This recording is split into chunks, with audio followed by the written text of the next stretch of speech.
नमस्ते, Radhe Radhe, hello everyone, welcome to our channel Bioverse the universe of biology. तो जैसा कि आप सबको पता है कि आप सबके एग्ज़ाम्स आने वाले हैं, ओके, बहुत सारे स्टूडेंट्स के। तो मैंने आपके बीएससी सिक्स सेमेस्टर के कई सारे जो है पेपर्स करवाए हैं, जो आपके एमसीक्यू बेस्ड थे, क्योंकि मोस्ट ऑफ द जो एक स्टूडेंट्स थे वो बोल रहे थे कि हमारी यूनिवर्सिटी में क्या हो रहा है, एमसीक्यू बेस्ड है। लेकिन कुछ स्टूडेंट्स ने मुझे रिक्वेस्ट किया, कमेंट किया कि मैम हमारे थियरी बेस्ड क्वेश्चन होने वाले हैं, ठीक है।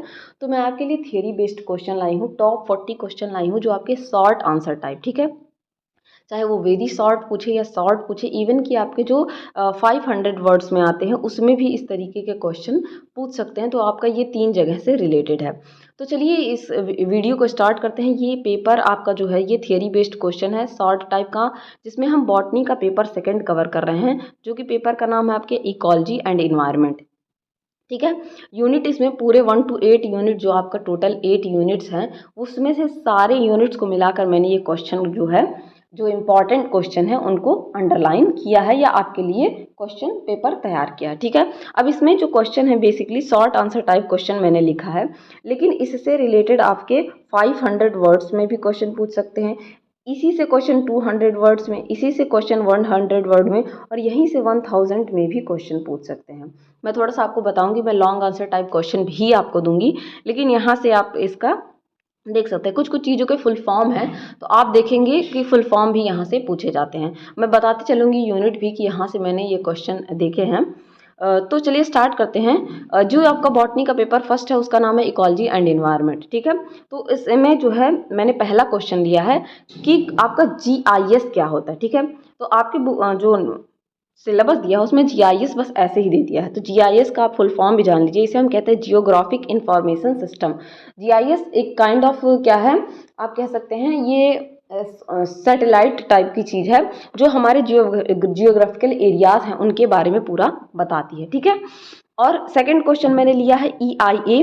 अगर आपको शॉर्ट नोट करके दे दे ईआईए क्या होता है, तो आपको पता होना चाहिए कि यहाँ पे किसकी बात की जा रही है, इन्वायरमेंट इम्पैक्ट एंड असेसमेंट की बात की जा रही है। इन्वायरमेंट इम्पैक्ट और असेसमेंट में हम क्या पढ़ते हैं, इन्वायरमेंट इम्पैक्ट असेसमेंट के बारे में हम क्या पढ़ते हैं, इसके बारे में आपको या तो 100 वर्ड में देख सकता है, 500, कहीं भी ये क्वेश्चन पूछ सकता है। देन फिर बायोलॉजिकल इन्वेजन है, बायोलॉजी में किस टाइप के स्पीसीज के इन्वेजन होते हैं, ठीक है। बायोलॉजिकल इन्वेजन होते हैं, कई सारी स्पीसीज जो होती हैं हमारे यहाँ की नहीं होती हैं, लेकिन वो इंडिया में आ जाती है। जैसे आपका आइकॉर्निया के बारे में आपने बहुत सुना होगा, आइकॉर्निया, आइकॉर्निया जिसे हम जलकुंभी के नाम से भी जानते हैं, ये क्या है, यहाँ की स्पीसीज नहीं है, ठीक है। बेहया जिसे कि आइपोमिया कैराइका भी कहते हैं, ये भी हमारे यहाँ की स्पीसीज नहीं है, ये बाहर की स्पीसीज हैं और आके यहाँ पे इन्वाइड कर दी गई हैं, किसी भी, चाहे वो किसी दवाई के माध्यम से या शिप्स जो ट्रांसपोर्ट होता है उनके माध्यम से, किसी भी मीडियम से ये हमारे यहाँ आ गई हैं, तो इसे हम कहते हैं बायोलॉजिकल इन्वेजन।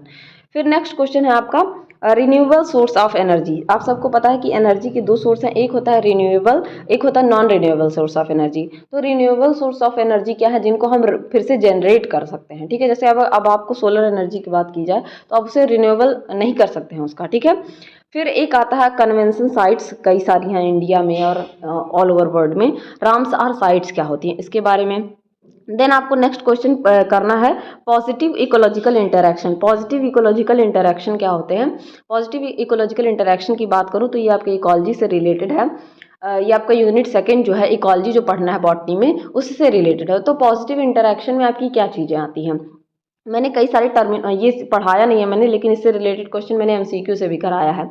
तो मेरा रिक्वेस्ट है कि जो बच्चे थियोरेटिकल बेस पे उनका पेपर आ रहा है वो एमसीक्यू के क्वेश्चन भी जरूर लगाया करें, क्योंकि वहाँ से भी अगर आप समझे चीज़ों को, शॉर्ट नोट लिखना आपके लिए बड़ी बात नहीं होगी। तो प्लीज़ मेरा हम्बल रिक्वेस्ट है कि अगर आप इस तरीके का पेपर भी आपका आ रहा है तो आप वहाँ से क्वेश्चन करिए। अगर पॉजिटिव इकोलॉजिकल इंटरेक्शन की बात करें तो इसमें आपके ऐसे इंटरेक्शन आते हैं जिसमें दोनों स्पीसीज को बेनिफिट हो, जैसे म्यूचुअलिज्म,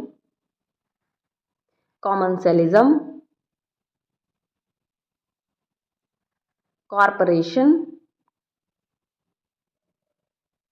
ये सारे टर्मिनोलॉजीज आते हैं। तो आप सबने इन चीज़ों को जरूर से जरूर पढ़ा होगा अगर आपके एग्जाम्स आने वाले हैं। देन आता है आपका एक टॉपिक सक्सेशन। सक्सेशन मैंने बहुत डिटेल में पढ़ाया है, चेंज होना एक कम्युनिटी का दूसरे कम्युनिटी में, ठीक है। फिर एक सक्सेशन से ही आता है topic autogenic and allogenic succession. ये आपसे ऑटोजेनिक सक्सेशन देके पूछ सकता है, सिर्फ एलोजेनिक सक्सेशन देके पूछ सकता है, या इन दोनों के बीच में डिफरेंस पूछ सकता है। ऑटोजेनिक और एलोजेनिक क्या है, यहाँ मैं डिटेल नहीं बताऊंगी क्योंकि इसका एक्सप्लेनेशन मैंने फुल अपने वीडियोज़ में दिया है। फूड चेन पूछ सकता है आपसे, फूड वेब से शॉर्ट नोट पूछ सकता है। हेलोफाइट्स क्या है, हेलोफाइट्स मैंने जब एडाप्टेशन पढ़ाया है, इकोलॉजिकल एडाप्टेशन, तो वहाँ पे डिटेल में मैंने हेलोफाइट्स के बारे में बताया।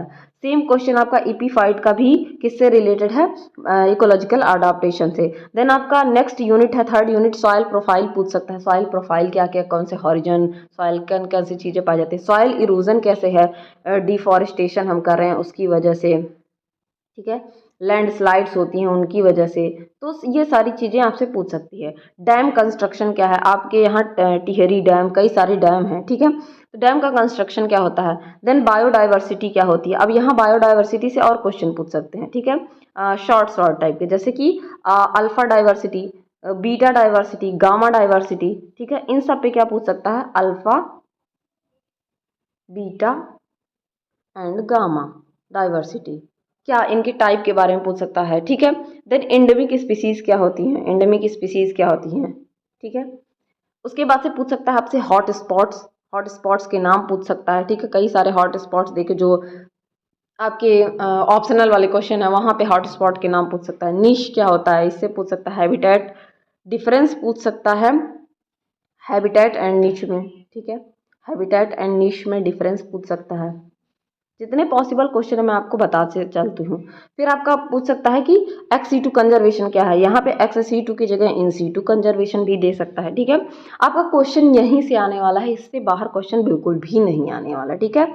ये टॉप 40 क्वेश्चन अगर आपने तैयार कर लिए तो आपके इससे बाहर कोई आने वाली ही चीज़ें नहीं है। फिर बायो रिजर्व क्या होता है, जीन बैंक क्या होता है, फिर आपका इधर रोल ऑफ यूनिट आपका जो 8 है, ठीक है, 7, रोल ऑफ एनबीपीजीआर, आपको 3 चीज़ों के रोल पूछे गए हैं, रोल ऑफ एनबीपीजीआर, एफएओ, ठीक है।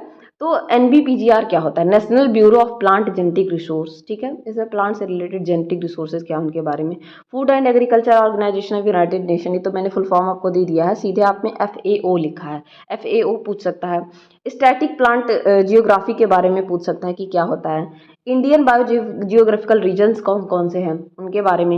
इन्वायरमेंटल ऑडिट्स कौन कौन से हैं उनके बारे में। इको मार्क क्या होता है, इसके और नाम हैं, तो इको मार्क क्या होता है।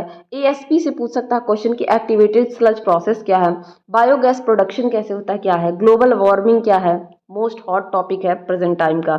जीपीएस सर्वे क्या है, जीपीएस का फुल फॉर्म आपसे पूछ सकता है, तो कमेंट सेक्शन में आप बताइएगा कि जीपीएस का फुल फॉर्म क्या होता है। बायो स्क्रबर्स क्या होते हैं, स्पैशियल डाटा क्या होता है।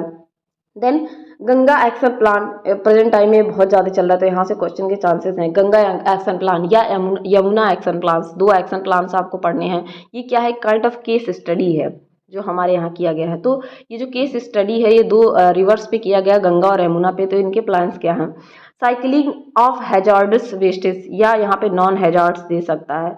पायरोलिसिस क्या होता है और बायोजियोकेमिकल साइकिल क्या होता है, इनके बारे में पूछ सकता है। बायोजियोकेमिकल साइकिल में किसी साइकिल का आपका चाहे सेडिमेंट्री, ठीक है, सेडिमेंट्री साइकिल का या गैसियस साइकिल का नाम दे सकता है, जैसे कार्बन साइकिल, नाइट्रोजन साइकिल, यहाँ से सल्फर और फास्फोरस साइकिल, किसी का भी नाम दे सकता है, ठीक है। तो ये इतनी जितनी क्वेश्चंस की पॉसिबिलिटी थी उतने क्वेश्चन मैंने आपको करा दिए हैं, इससे अलग से कोई क्वेश्चन नहीं पूछेगा, ठीक है। तो मेरी आपसे यही रिक्वेस्ट है कि जितने आपको क्वेश्चन कराए जाते हैं, जितने टॉपिक आपको कराए जाते हैं, एटलीस्ट आप उनको अगर अच्छे से कर लें तो आपके पेपर में अच्छे नंबर आने से, या आपकी नॉलेज, अच्छे नंबर तो छोड़िए, अच्छे नंबर इज डजेंट मैटर, आपकी नॉलेज में कोई कमी नहीं रह जाएगी। अगर आपके पास नॉलेज है तो आप चीज़ों को बहुत अच्छे बेहतर तरीके से अपनी लाइफ में कर सकते हैं। तब तक के लिए पढ़ते रहिए, बढ़ते रहिए। Thank you everyone.